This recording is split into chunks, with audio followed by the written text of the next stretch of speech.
Welcome back to another AQ3D video. In this one, I'm going to be going over some news of what's going to be coming this week as well as what's going to be coming in the future. First of all, Clarion posted this saying we're making purchasable emotes account-wide starting today. Now, that was last week. So if you have the twerk or some of the other emotes that you've unlocked, those will be available on your other accounts, on your other characters on the same account that you unlocked it on. So that is kind of nice. I did mention that in the previous video of AQ3D, but I just wanted to let you know again for those who didn't watch that video. I also made a mistake. This is the promo item with the red on it. Super nice weapon. Now this is the Guardian one, which I did show in my previous AQ3D video, but I had said the gold and blue one was the promo item, but it's not. It is actually this one, which is a promo item.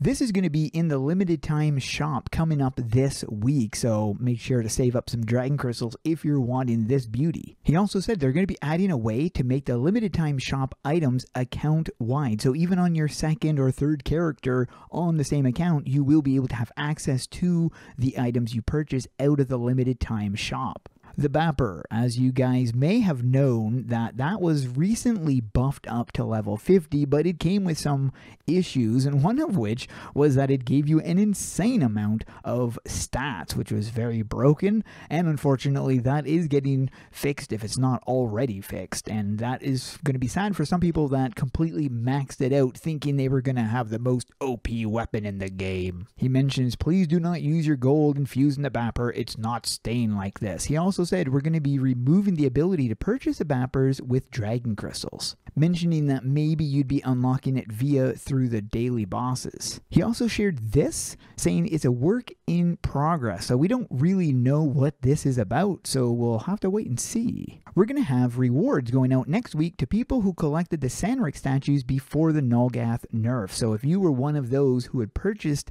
the statues, you will be getting a reward. I think it's a variant statue or something. Remember that blue and gold one I'd showed earlier? Well, this is another one. Look at this. A purple and gold version of this. And yes, it's a reskin, but this is going to be available in the limited time shop. This looks really nice. Now, some people were saying they don't like it. I love dragons, so I love it, but I can understand how some people wouldn't, especially because it is big and not everybody likes big weapons. I do, but not everyone does. Here's some interesting information. Meeting with Broomtool and Oshi today about changing the way purchases work in AQ3D, essentially aiming to make it so all dragon crystal purchases and specific rewards will be account-wide through a new interface that will also free up inventory space. This right here is massive. This is going to be, so it's not necessarily the inventory getting an overhaul, but it means essentially anything purchased via dragon crystal purchases would be separate from your inventory, hence why it's freeing up your inventory space.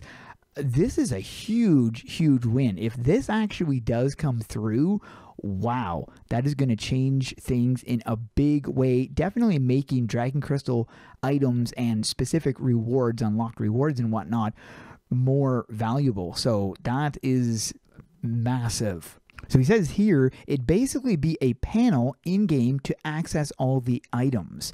So very interesting. If this is implemented, this is the best update could ever be implemented, and I would have to agree. This is going to be a huge win for AQ3D. Here's an image with Jurgen and Clarion inside of the Guardian Tower, and the post says we're renovating, so that means they're going to be doing an overhaul of the Guardian Tower, which I'm looking forward to.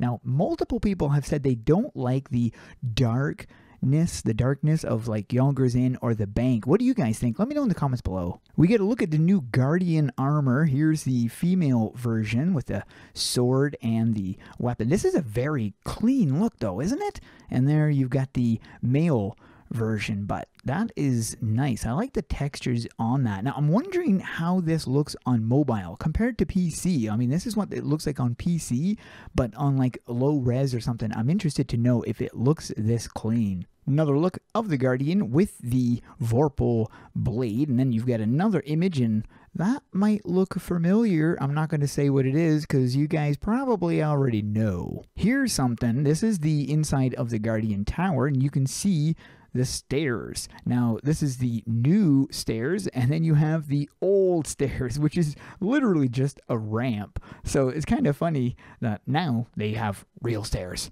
Here's another little teaser image. Look at that. Nice. Then he says, what if those screenshots I posted were spoilers? Dun dun dun. Okay, this is hilarious. Oh, she was talking to the NPC class trainers, and then suddenly this happened. And look at this. Character is just glitching right out. I would love if that happened to me. That's so friggin' funny. Rank the current heroic ascent bosses from easiest to hardest. And then they said, is this a trap? He's like, research on what people think, which is another thing because they are looking into some of this. So here's another one here from a solo player perspective. Senric, which is my favorite level 50 boss. This guy, which I mean, he's not that difficult, but the ones to get to him take a while to kill, especially if you're soloing the Deep Grotto. And then the Death Archer. This is one I don't like, largely because I have to kill, or you have to get 100 skulls and then kill the boss, so it just seems kind of punishing. The Epic Void Abomination, not a hard fight, but a lengthy fight. And then you've got the Lanceler. Again, it's a long fight. Luminian, oh, this is one that's not fun. I mean, I glitch it, solo it, but you're 10 minutes just smacking it, which feels kind of boring. And then, of course, the Doom bosses, which is a definite struggle. Yeah, you can solo it, but you really got to be well equipped and prepared for it, and it takes forever. And Beline posted with what's coming this week. We've got a Guardian update. I'm not actually sure what that is, if that is going to be the tower or something. And then the Buccaneer bandanas, which sounds like an event in regards to the Talk Like a Pirate Day, or maybe it's the collection or something. I am not. Oh no, it's not, because she mentions down here soon Talk Like a Pirate Day collection and event. Okay, so it's not in relation to the Talk Like a Pirate Day event. Also, a new class skin is coming, the Battle-On revamp, and the Green Guard expansion. Of course, then you've got Mogloween and the new trade skill mining. So we've got some things to look forward to in the future. This week, I'm not really sure what this is, so we'll just have to wait and see. But that is it for this video. Hope you guys enjoyed. Thanks for watching, and keep those swords swinging.